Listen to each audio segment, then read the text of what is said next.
and the Adirondack Food System Network. My name again is Josh Stefani. I'm the Community Health Manager at Comfort Food Community and the co-chair of the Adirondack Food System Network.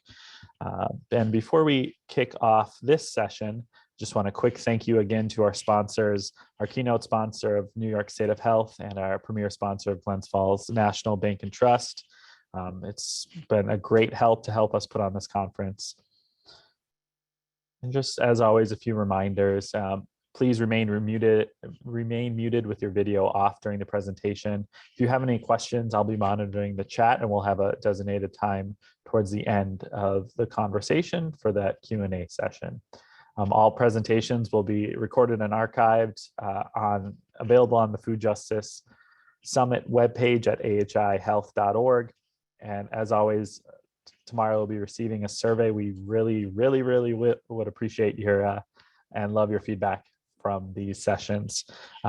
Without further ado, it's my pleasure to introduce Chef Liesha Barnett from the Edible Schoolyard Project in Stockton, California. Welcome.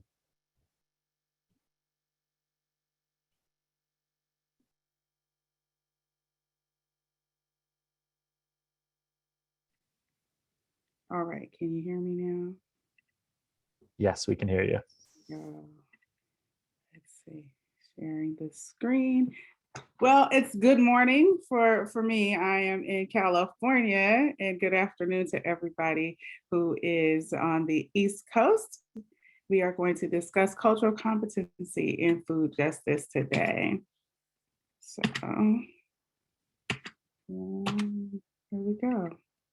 So my name is Chef Liesha. I have been a chef for over 20 years. I'm also a master food preserver, have a bachelor's degree in nutrition.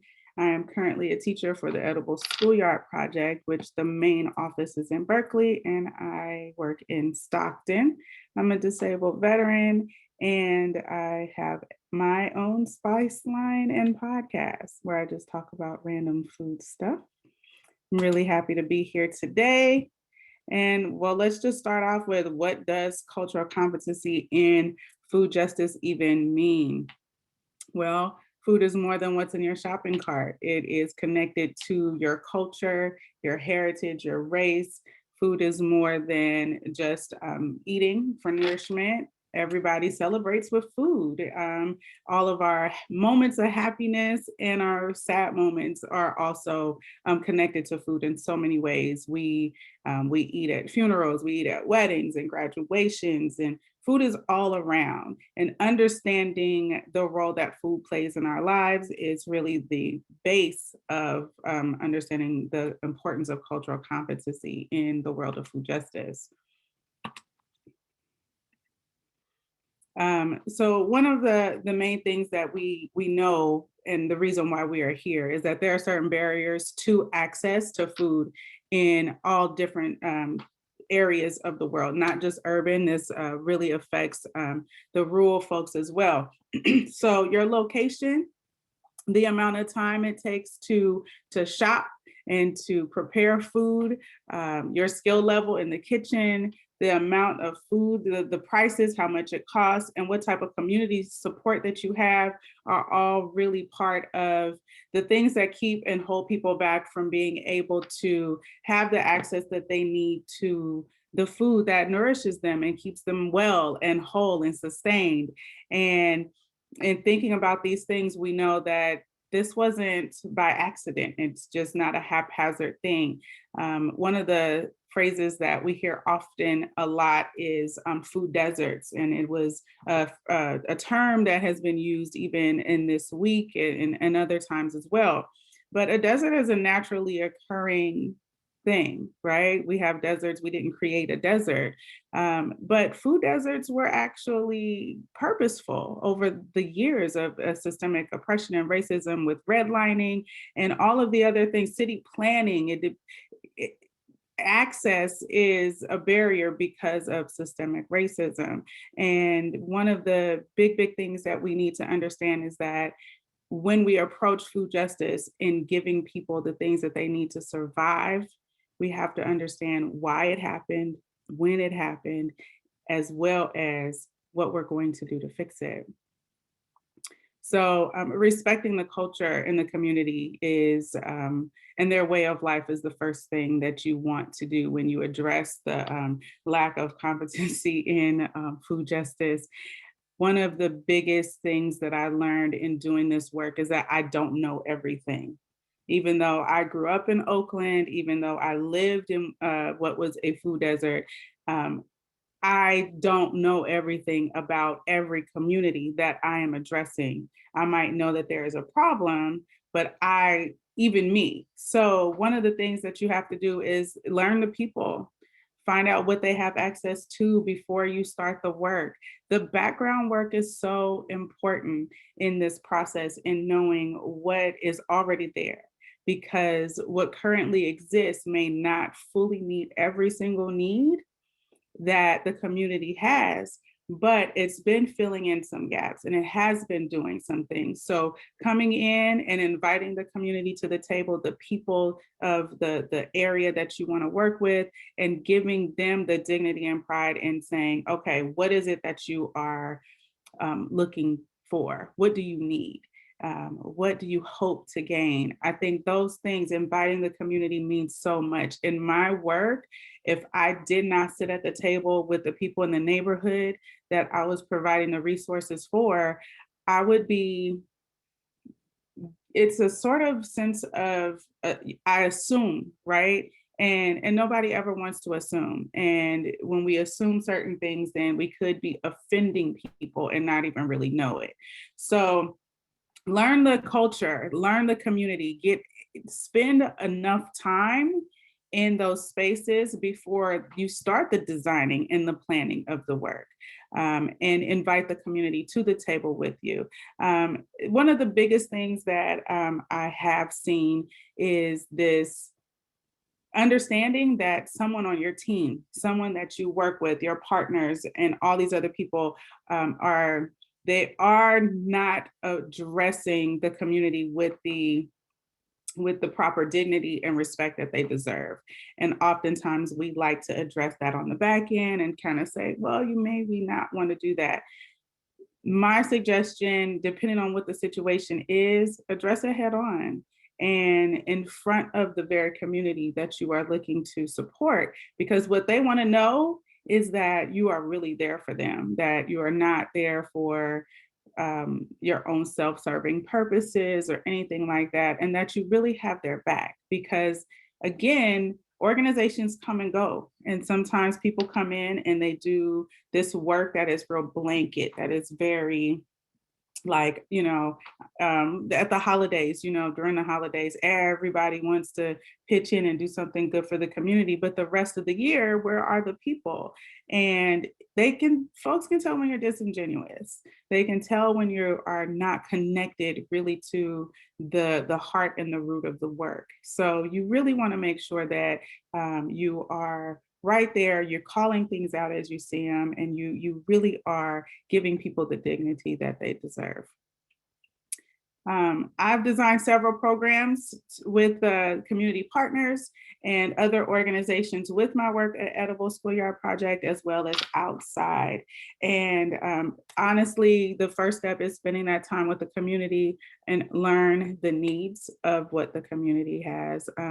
Think about your reason why you want to do the work. Why are you even in it? For me, my thing is I grew up in it. I saw it firsthand. I stood in the lines with my parents getting the free food. I remember I became a chef and learned how to cook because of watching my parents. These are things that, knowing what the community is about is really, really the cornerstone of the work. So that's the first step. The next is, choosing 3 goals that you want for the calendar year. We get really excited, I know I do, about all the things. Well, I can do this, I can do that, I can put together all of these different things. At the end of the day, it turns into this, because I enjoy event planning, I could say I want to do 10 events in 1 year and forget the fact that it takes 3 months to do one really well. It is better to choose 3 goals that you want for the calendar year so that you can really work hard at reaching out to the community, letting them know what's available, using all of your resources and being able to market it and get out there with the people as much as possible. If you do more than that, then it can go really weird. For instance, this year I'm planning a spring break camp free for the children, and following that's in March, and then in April there's an Earth Day event. Right, both of those have me really packed. I'm not doing anything for May or June because of the work that it's taking for those two. And the community can kind of like hang out with those two events and kind of ride the wave like, oh, wow, they did a really good job providing those resources. That's wonderful. Our regular programming will continue, but more big events won't happen again until September. Thinking about the goals and mapping them out. I use a hand planner. I write these things down, I journal them, and I work backwards. I start and I say, okay, this is what I want. What is it going to take for me to get there? Can I do this by myself with my organization, or do I need the other organizations in the community to help me? Bringing in partners is a tricky thing. A lot of times I have to choose apolitical partners. That's the number one thing. My own personal rule is to not choose partners who have serious ties to politics in the community. But by choosing partners that already have similar work in meeting needs of the community, where we are here is like, okay, as I am planning the CSA program, and cooking classes and all of these things, who do I want there? Because they reach a certain group, I reach a certain group, we all reach more people when we work together.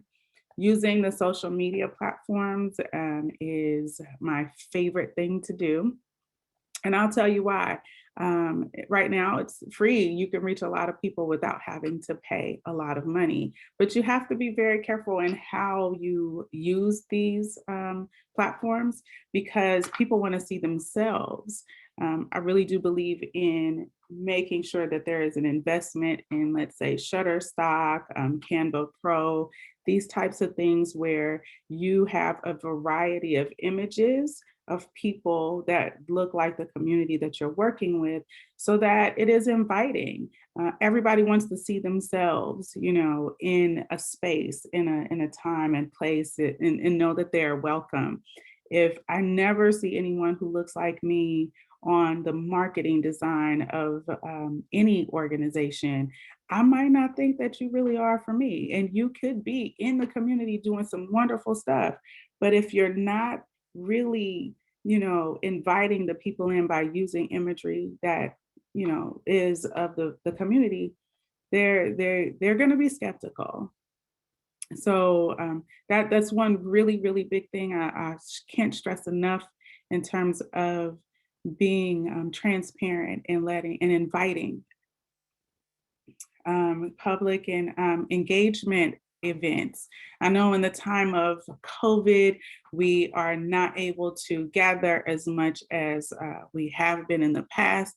So we have to figure out ways to really start to get these conversations going. And some of the things that I do in my community are very much virtual. Like everything is virtual cooking classes, virtual sessions where we are talking about health and wellness, virtual, all of the things with the partners, everything. But then the in-person stuff is also happening. And we just have to remind folks, we have the mask, we have hand sanitizers, we social distance. It's, it is really important that we are there in more than one way.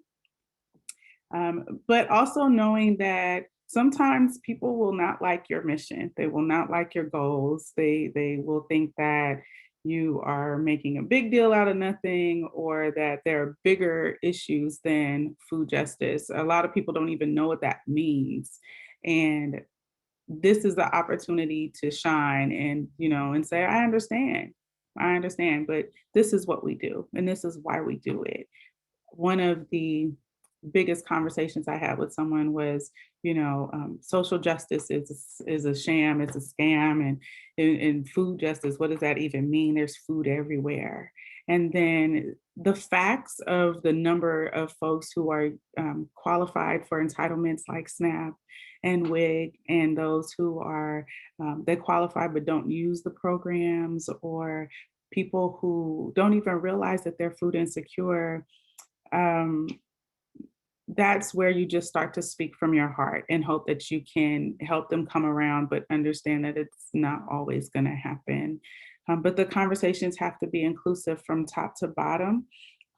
One of the biggest things I like to take away is, just it gets tiring, but also exciting, right? The work is exciting, but it gets heavy sometimes. So you want to just make sure that you keep in mind why you are doing it and who you're doing it for.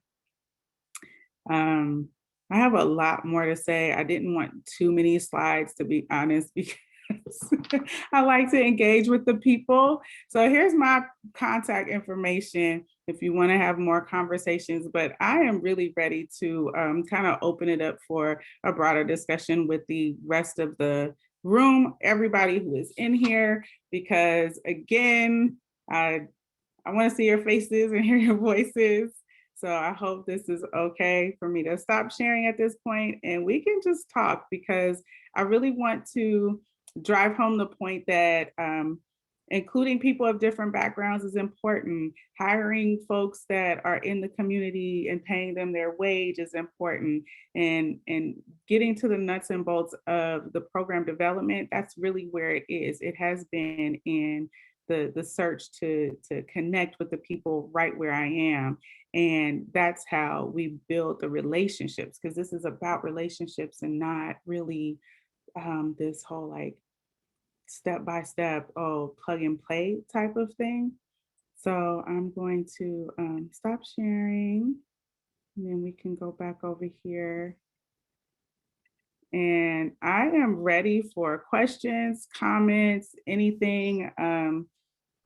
Let me have it, Josh. Yeah, great. That was awesome, Liesha. Thank you so much for not only joining our conference from the distance, but those are great topics. If anybody has any questions or comments, feel free to throw them in the chat. I'm also going to offer, Liesha, if it's okay with you, if people want to come off video. I know you said you want to see people's faces, so you're welcome to do that. I think that's a great opportunity as well. We do have, if you have a question and you want to ask it yourself, throw it in the chat or throw your name in there. I'm happy to, or throw a hand up. Allison, I'll jump to you first in a second. But thank you again, Liesha. I think I have a lot of questions, so I'm going to give it to the crowd first, and hopefully we can do that. But Allison, why don't you kick it off? Thanks, Josh. I work at a small health insurance company out here in New York, and we have a lot of food resource programs that are available, and we really struggle how to best and effectively market them so that they get in front of the people who they might benefit. So I don't know if you have any insight to like what you've done that's been successful or thoughts around that. Yes. So we use Facebook and Instagram exclusively and often. We post a lot. We basically will create a flyer on Canva or some other program and post it with an easy caption. On Instagram, we use our bio to change the link that's available. So if there's something that's a class that we specifically want people to register for, the registration link is in the bio to make it easy. So we make the post and say, hey, there's a virtual cooking class coming up. If you want to take part in it, the link is in the bio. Email me, call me if you have any questions. So that's one way. The other is with the community partnerships. Like right now, I have like stacks of flyers near me, right? I make hundreds of copies of everything. I drop them off in office spaces that I know people are still visiting. I send the PDF copies to the partners so that they can share out by email with the partners. And really any event that we're having, I try to do as much as possible in terms of like making sure that they have weeks in advance, so that it's not a one-time thing. If we are having an event, it is a constant push.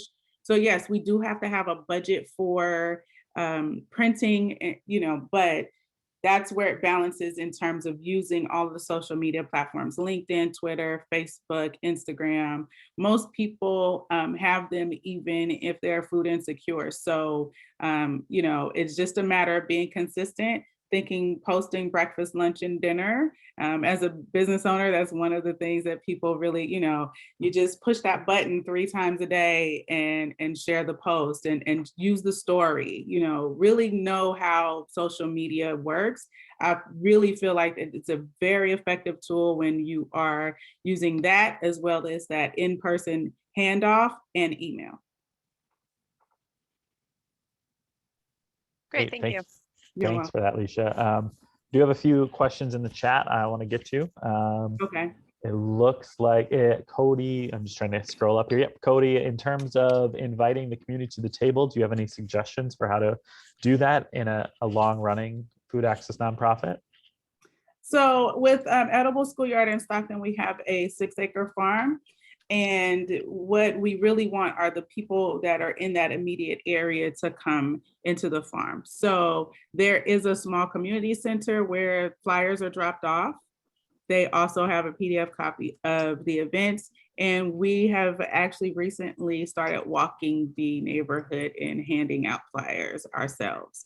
It is an old school way of doing things, but the area that the community is in is, there isn't a big grocery store there. There isn't a lot of stuff. It is really there's like a trucking company on the other side of the farm and a couple of churches, a small restaurant and houses everywhere. So it's just a matter of us knocking on doors and signage at the farm, letting them know what's what, and someone always being at the farm to answer questions when people just walk onto the property.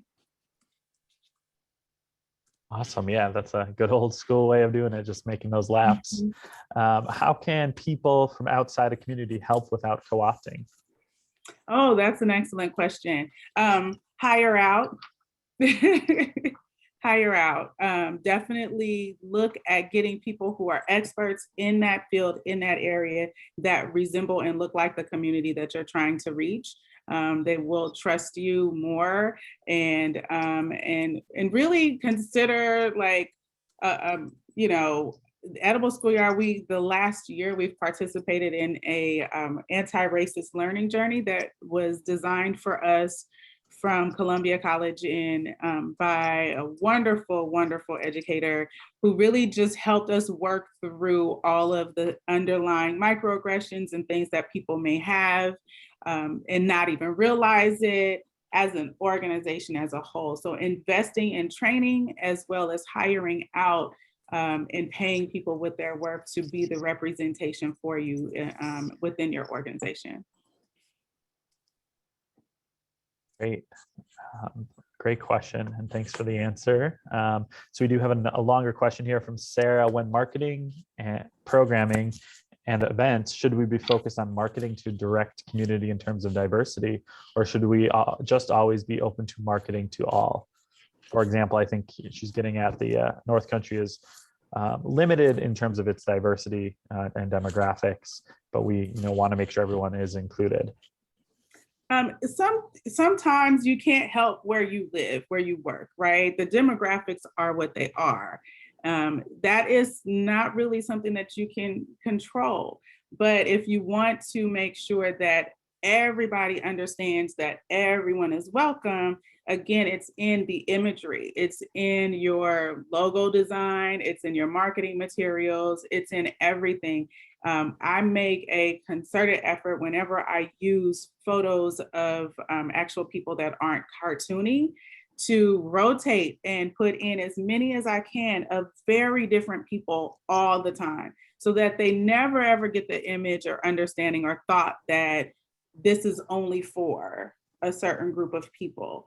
But yeah, sometimes you can't help what is in your neighborhood. You still want to do the work, you still want to reach the people, but really, really, it's going to be in that imagery and then in your phrasing as far as using certain hashtags on social media and everything to let people know that this is a safe place, that you are here for all.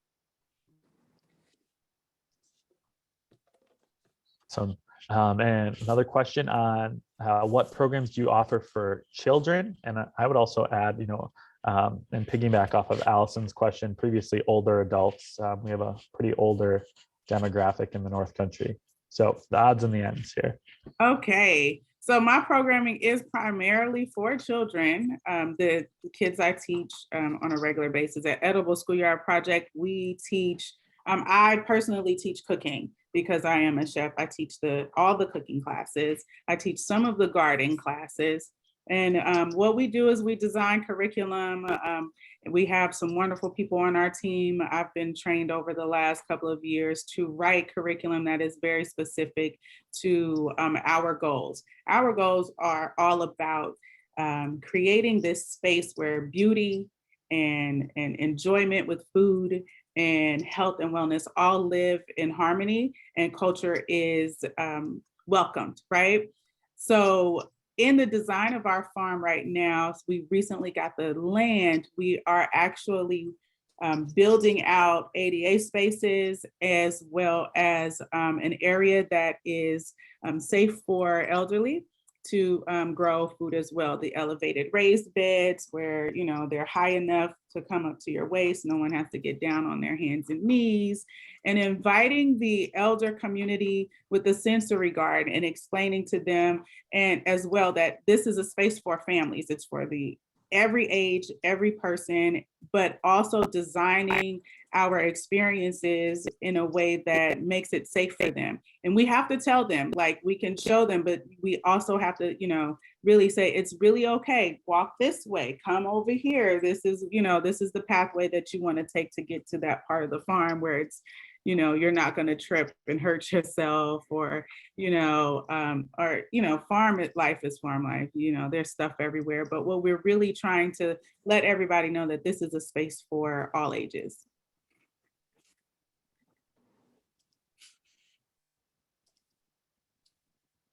And I'm talking and I'm muted. Is this a school per se? I mean, is it actually like an accredited school, or is this an after school program? I mean, these kids they're coming to you. Are they coming for enrichment? Do you actually have a full curriculum? What kind of a place is it? Okay, so some background. The Edible Schoolyard Project started 25 years ago by Chef Alice Waters in Berkeley, California. The flagship space is Martin Luther King Middle School in Berkeley, where the school cafeteria was revamped, and they actually eat hot food every day that's cooked by chefs in an actual real kitchen. There's a garden space where there are chickens and lots of food growing, and the garden and kitchen teams teach classes in their spaces that coincide with Common Core standards in science and social studies as well. So they get social studies lessons while they're learning to cook. They get science lessons while they're learning to grow food. We have expanded the program so far, and now in Stockton, we have 6-acre farm. I teach virtual cooking classes once a month for the community as a whole. We also do special events such as the Spring Break Camp and Earth Day and other celebrations to give opportunities for the community. We have plant sales, and really our whole goal is all about education. And we have a free CSA program. We give away, we started to give away produce at the beginning of COVID when I wasn't allowed to teach inside the schools and we had to pivot. We have given away hundreds of thousands of pounds of fresh organic produce every single month since the beginning of COVID. And with that, we hand out recipes and information on how to store the vegetables, how to use the vegetables, and the health properties of them. Actually remember hearing about this. It was in the middle school. I'm a community psychologist. And I seem to remember this. It seems to focus on like a learning community model where you're kind of integrating different subjects around a common theme, correct? Yes, the curriculum that's designed falls within actual school standards. And we have a lot of leeway in how we bring it to the table, and we have a lot of fun with it. Okay, Josh, you got another question? Yeah, I do. I think, yeah, Mary's asking about maternal and infant health programming. Any advice or examples you have? We currently don't have it with Edible Schoolyard Project, but please believe it's coming because it's on my list. But we do have partners that we work with who do. And really the education, the nutrition education and support through the materials that go out with our free CSA program every single month, as well as the cooking classes, and then an upcoming speaker series and food summits like this one will be held within the year to help the community address all of those issues. So again, partnering with resource and referral is one of the things that we do. Public health, we have Dignity Health as a partner who we've received grant funds from. So we have a really robust type of system in programming. Great. Lynn, you got your hand up?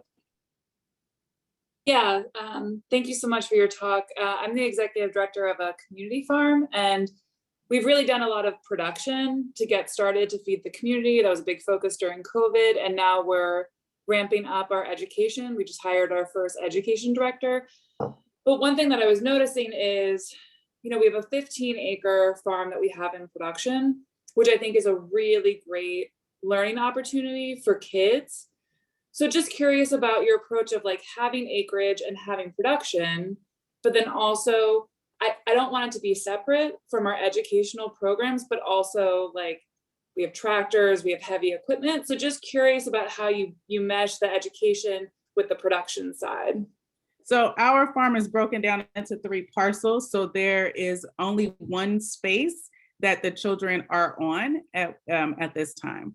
And we do have some production growing on that space, but that's not where most of the work is done. And that's where you need a program director who can manage a schedule, a calendar for the visits for the school children. Basically, we have field trip experiences, and that's how we use the curriculum and the activities that's planned. In terms of people just walking onto the farm, community members do it often, but no classes are doing that and having the ability to have an experience without previously scheduling that visit. That way we know when to put away tractors, when to put away, and using things like the orange cones and caution tape and stuff to kind of like make sure that groups don't enter an area where there's work happening. But yes, it's mainly about scheduling and knowing that, okay, the porta potty people aren't going to be here to empty it at the time where there's a ton of people on the farm and things of that nature. So it's about managing the schedule. All right. We got a quick, how many individuals work at your organization? We are less than 20 people in the entire org that are employed by Edible Schoolyard Project within, and most of us work in Berkeley, while there's the team in Berkeley and then a group of us in Stockton. Great, thank you. And Andrea asked, how do you approach students and clients who may be hesitant to try new foods that they have not been previously exposed to? I think this is a challenge we all face. Do you find that children who participate in your program encourage their families to cook together and try new recipes at home? Yes. Okay. I do a very unconventional opening session if I'm teaching a series of classes with a group. And this is how trust building is built into the curriculum and giving folks the kids I really encourage the children to try something new. So I make them make me try something new. Okay, it's awful. First of all, let me tell you, when you tell the children, give me food combinations that you want me to try. Yeah, I had to eat tuna and chocolate and whipped cream on Taki chips and stuff like that. It was kind of like the YouTube thing. And I said, anything you tell me to eat that's edible, I'll eat it in front of them. So we did this whole Zoom session, and we've done it several times where they give me weird combinations and I eat them. And then I come back with, okay, I ate the tuna and the chocolate. You can definitely eat a purple carrot. And then there's no argument. There really isn't. But definitely build trust with the kids. Let them know that one of the things that we need to remember is that we all have preferences in food. And to get children to eat things, it's better not to force them to like a thing, right? So for my classes, I always say, I'm not the creator of carrots. You have to talk to a higher power about that. If you don't like it, you don't like it. I don't like peas. I'm a chef, and that's the one thing I refuse to eat. I'll eat just about any weird thing, but give me a green pea, and I'm like, so expressing to them that it's okay to have preferences, that I have preferences, but the key is to know what your preferences are by trying a new thing. So we often do, and then I do a taste test of a raw and cooked vegetable. I always, something very small. We cut up some carrots, everybody tastes it in its raw state, and then I'll saute it real quick with maybe a little bit of olive oil and nothing else, and then tell them to taste it. And then we talk about chemistry and how cooking changes something, and how, even without seasoning, sometimes, even if we just put a little salt or squeeze some lemon or something, that there's flavor there, and start to develop their palates for different types of things.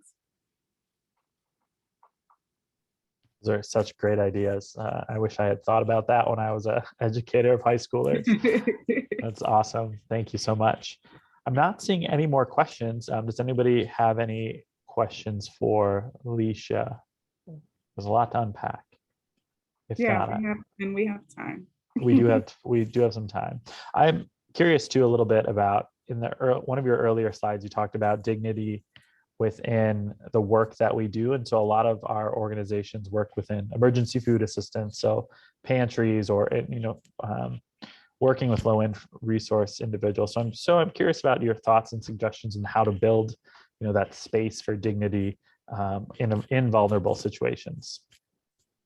Here's the thing. Looking people in an eye goes a long way.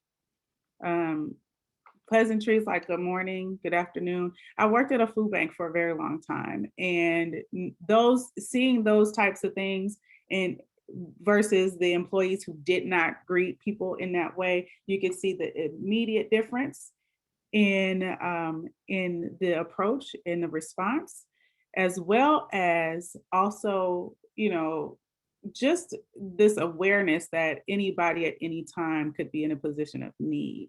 I think that's the biggest thing. A lot of nonprofits, we need data. We have to do surveys. We have to do all these things. I have specifically requested that I have conversations with the funders that we work with, that certain questions are not asked, that we just not ask certain questions, that if they need demographics information, that they use the census or some other methods by the zip code that we are working in, but that we collect data that is non-invasive. People are always surprised that there is nothing to fill out when they come for our free CSA. Absolutely nothing. That it's just a rule of thumb. It's a tricky situation to be in, but consider looking at your survey questions and think about how you would feel if someone asked you this information in order to get something that you needed. I see Cody has a hand up. Yes, and apologies, Cody. It looks like I missed your question in the chat. So if you want to go ahead and ask that. Sure. Thanks so much for having me. I'm at work, so I am masked. My question from the chat is in regards to our board and steering committee. And it also actually extends to our volunteer base, because we have about 10 programs, but we have a small staff as well, about 30, and we have mostly volunteers that run a lot of our programming. And so I'm curious about how to extend this cultural competency to our volunteers, but also how to like have a good representation on our board and our steering committee, and like maybe some things we could shoot for with that. Thank you. I would say that that is an excellent question. It's really hard because you might have to reach outside of the network that you're used to working within in terms of diversifying your board. That is one of the things that it just you do want representation, but it might take a while depending on where you're located and how your past recruitment efforts have gone. In terms of the cultural competency of your immediate staff, an investment in training and starting to have these conversations. We have a study group, a once a month study group in our organization that we meet, and we are all tasked with finding content for the study group. And we can find articles, YouTube videos, whatever it is that we may have come across anywhere, and we bring it to the group. We share it with the group probably a week before our meeting to give everybody an opportunity to look at it, to sit with it. And then we actually dig into the nuts and bolts about how this document, this video, this thing, this training, whatever it is that we pick, how does it make you feel? How do you feel it relates to your work? How can you challenge yourself to be better? We do have regular staff meetings where our management team pulls resources for us, but in the study group, which is separate from that, having the responsibility as an employee or a volunteer, in your case, with the organization, to seek out and find the material in and of itself will be an exercise in growth and understanding. So I think it would be really good to task everybody with, hey, go to Civil Eats and find an article there, or some other publication or something that you've come across, and pose it as food for thought and sit with it and say, how does this relate to the work that we do? How can we be better? But it has to be a consistent effort. It can't be a one-off thing, because we have to challenge ourselves consistently, in order to make sure that there are no holes and missing spots.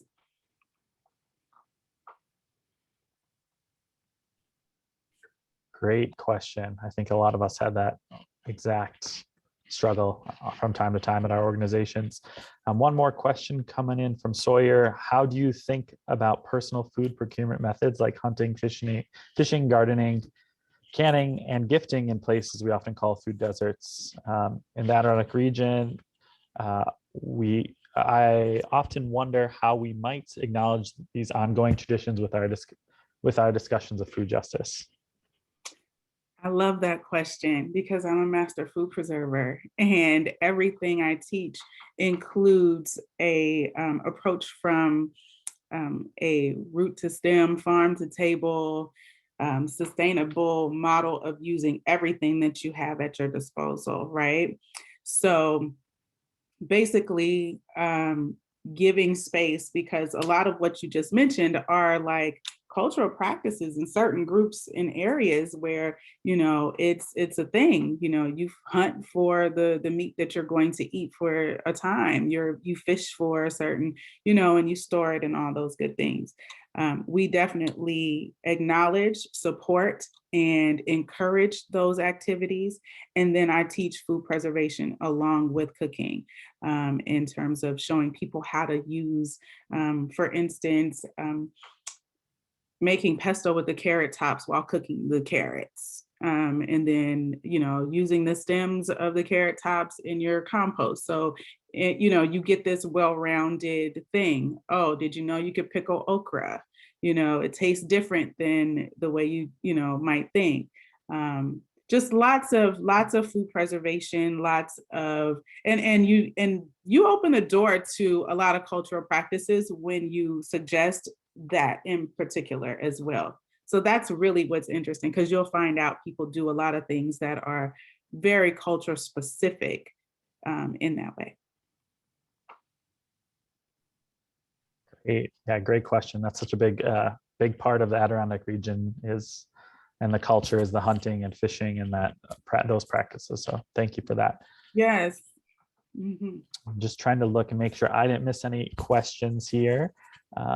Apologies if I did. I'm not seeing any. And somebody please correct me if I'm wrong. Anybody else have any more questions they'd like to ask? Oh, I see one one more. about students at the farm. No, the farm is an extension of the work that is done in other areas. So in Berkeley, the students are still learning at the school. In Stockton, it will become a field trip experience this fall. So we are working on designing the activities and the layout of the farm to support the curriculum that I'm currently designing into activities and actual lessons that will take place on the farm in field trip style. Awesome. And we did have one more question as well. To what extent do you incorporate wild crafting, harvesting herbs such as dandelion, violets, and so forth into your programming? Exciting question, because we are actually planting a sensory and a medicinal herb garden and a sensory garden, and all of that is wrapped into what we're doing.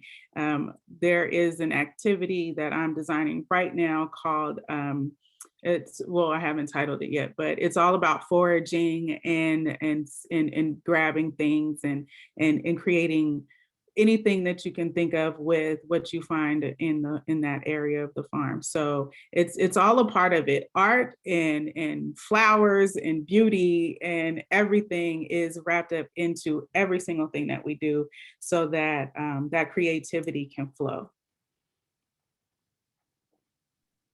Awesome. Such a great question. All right. Going back here. Sorry, my chat has moved every time I read a question, so I know I missed some. I know. Great. I'm not seeing any. Any final questions from the audience? And we have about 10 more minutes, so we do have the space.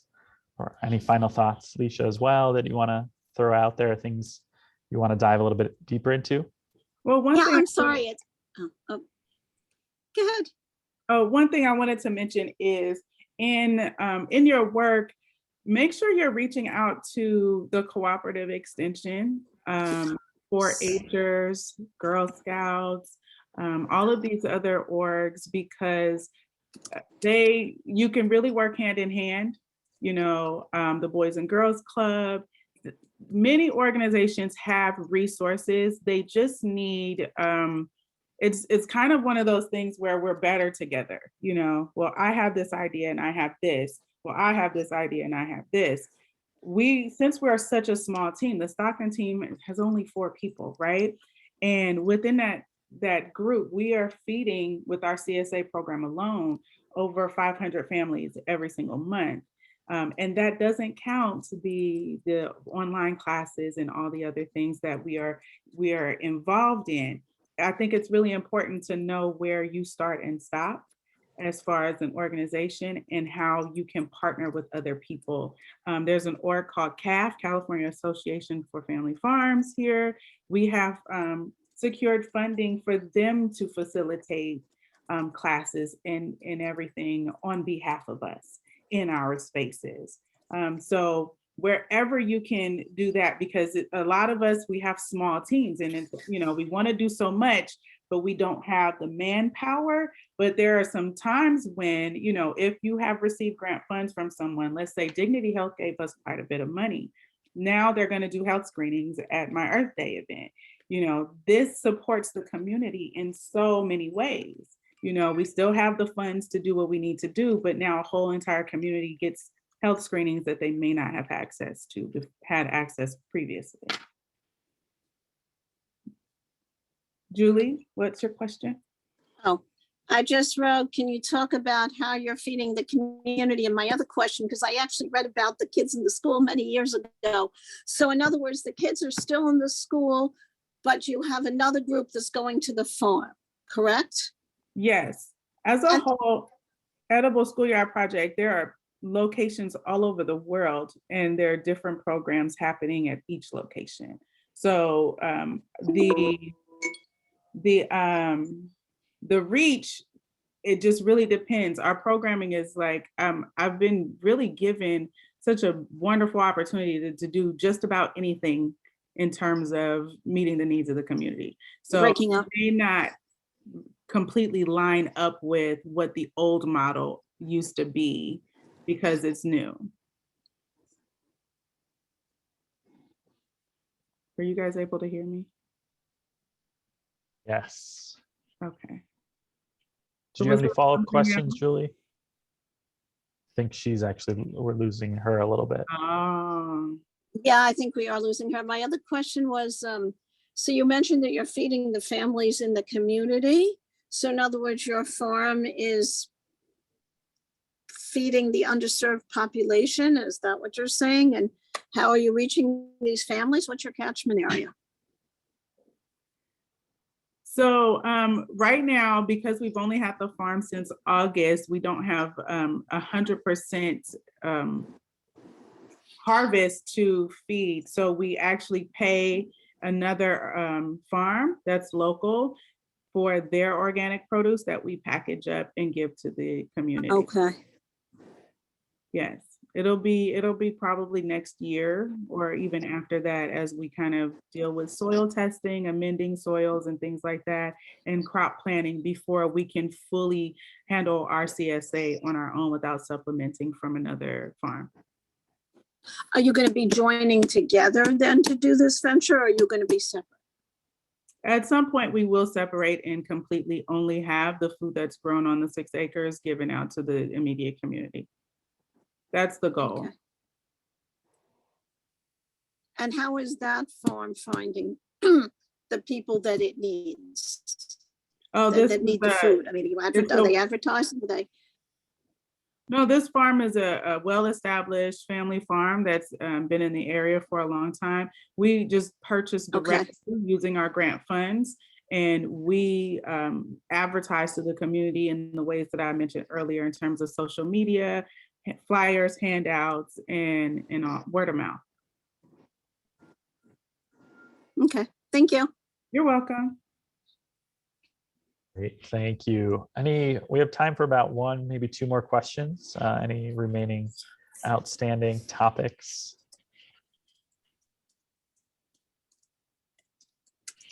One more. We got, how can we encourage collaboration over competition? Great question. Particularly as there is often limited funding or resources. Does your organization participate in councils, collaboratives, coalitions, etc.? And if so, what is that like? So a little bit, it's really difficult because it depends on the individuals in the organization, how well that goes in terms of ego and all of that. The biggest thing that I have noticed in our area and to be aware of as you pursue partnerships is to really align yourself with organizations who have similar goals in terms of how they operate. They don't have to provide the same services, but the goal in your big, what's your ethos, like why you do it, your reason why, and know that they are aligned and that it's not a political thing is the biggest factor. I would say we do not officially partner with in terms of coalitions and in groups of that nature. We remain on the outskirts. So when I say partner, like we create our own MOUs amongst the organizations and determine what we are going to do specifically. So each org that I work with, that I partner with, there's Unbound, Acta Non-Verba, let's see who else, IYT, Changes. Each one of those, I've had to develop my own MOU with them to say, this is the outline of what we are going to do together. And there's no competition when there is a clear outline of what you're going to do. If you're going to decide to host events together, if you're going to provide a service and they provide a service, all of that is written out, and you're basically saying, we agree that this is how we're going to move forward together. And that eliminates the need to sit on a number of boards and involve yourself in all the other comings and goings and ins and outs. where this is specifically what we are doing together. I think that makes it a lot easier, and there's a lot less water under the bridge, and there's fewer opportunities for people who don't like a board member on a certain particular board or organization or something, and they find out that you work with them and then it's a problem. No, we have a very specific goal. We have very specific things that we do together, and that's what the partnership looks like and means. Great. Thank you for all of that. It was a great conversation. I'm going to end it here if that's all right with folks. Just to give everybody a few minutes break, get some water, coffee, tea, use the restroom before we hop into our next session. But thank you, Liesha. It's a pleasure meeting you, pleasure hearing all of this great work. And thank you for joining our side of the US for a little bit. Thank you so much. Awesome. I'll be heading to New York at some point in the next few months. So who knows? I might make a trip on up to see you. Come on up. Thank you so much. Thank you, everyone. Thank you. Have a good day. You too.